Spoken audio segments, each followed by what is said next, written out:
नमस्कार, आपण पाहतात नमस्ते फलटण यूट्यूब चॅनल आणि मी राजकुमार गुप्ने। एक खळबळजनक बातमी कराड तालुक्यातून येत आहे।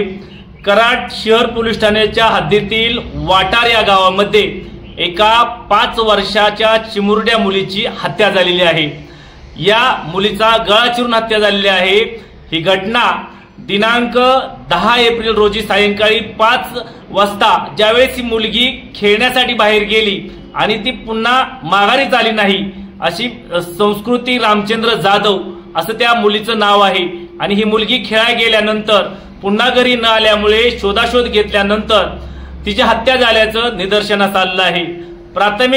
प्रथमदर्शनी ऊसतोड कामगारांनी या मुलीची हत्या केली असावी या संशयाने काही ऊसतोड कामगारांना या ठिकाणी कराड पोलिसांनी ताब्यात घेतलेला आहे।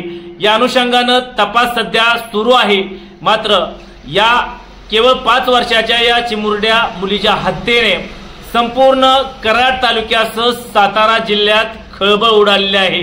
अद्यापर्यंत तरी नेमकं या घटनेचं कारण हाती आले नसलं तरी इतक्या छोट्याशा मुलीची हत्या कशासाठी झाली याकडे पोलीस कसून चौकशी करत असून नेमकी हत्या कोणी केली याचाही पोलीस कसून तपास घेत आहेत।